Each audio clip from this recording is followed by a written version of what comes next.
With no proper investigation, how can you directly announce that it is a case of suicide? That basically reflects very poorly on the Maharashtra government at present. Right. And why was there a blockade being created for the Bihar cops who wanted to investigate in the state of Maharashtra? Repeated blockades being created. Definitely, the Maharashtra Sarkar and the Mumbai police cannot run away from these tough questions that are in fact staring them in their face. Stay with me, both of you. I'm also now joined on the broadcast by Mr. Dinesh Rao, who is a forensic expert.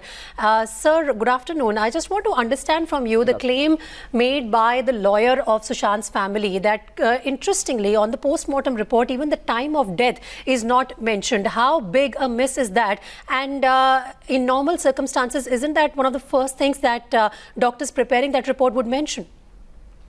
See, for your first question, the most important thing is the time since death plays a very important role for us as far as the investigation is concerned. Because once the time since, instead of time of death, we usually call as time since death. Because once the time since death is known during the time of post-mortem examination, the time of death is calculated. And this time of death is very important for the investigating officer because that is the point where he will start with the investigation. That is the most important aspect.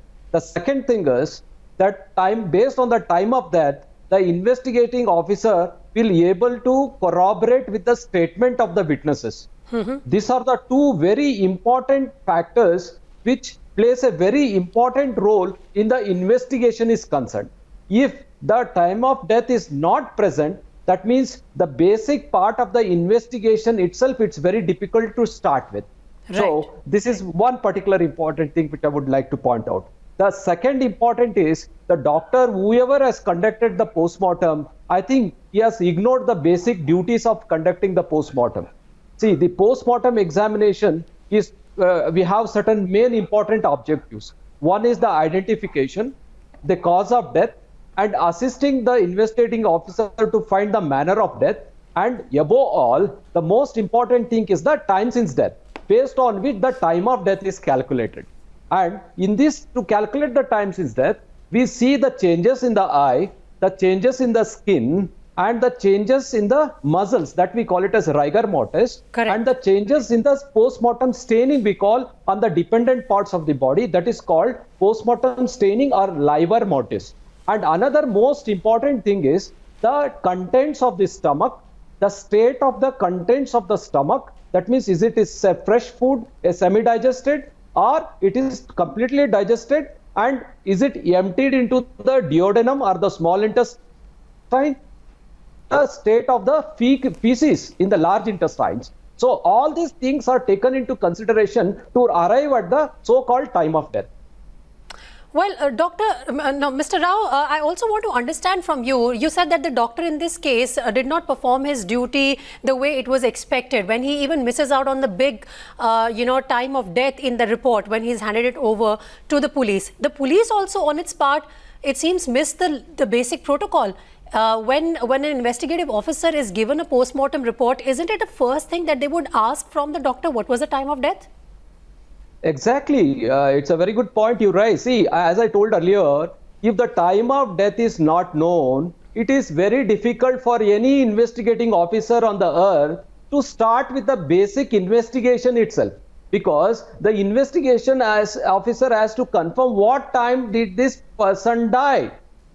So that the people around him, whatever their statement they say, is it corroborating with the time of death?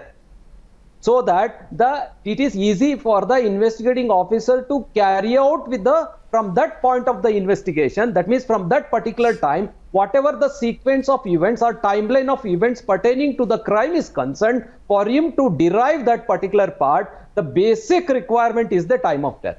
Right. So is the family correct in now accusing the Mumbai police and the authorities, whoever was investigating Sushant's case, in saying that, there were some basics which were not even followed at the time of initial investigation, and therefore we have lost trust in Mumbai police in their handling of the case, and it must be handed over to a central agency. Are they wrong in demanding this, as has been alleged by the by the administration and government of Maharashtra, who are so defensive of Mumbai police? See, you're definitely the family is very right to ask as why the basic requirement in a postmortem report, the time of death is not there. But at the same time, the family, they can, that means, the investigating officer can give a letter to the concerned doctor asking for a clarification or a further opinion about the time since then. These are the two options. One is definitely the family, what they have raised is exactly, means it is very genuine, and very much surprising is why the investigation officer had not seek the clarification from the concerned doctor who had done the Absolutely. postmortem. These are some very valid questions, sir, and Mumbai Police is every time falling short of answering them. Thank you very much, Mr. Dinesh Rao, for joining us on the broadcast. And now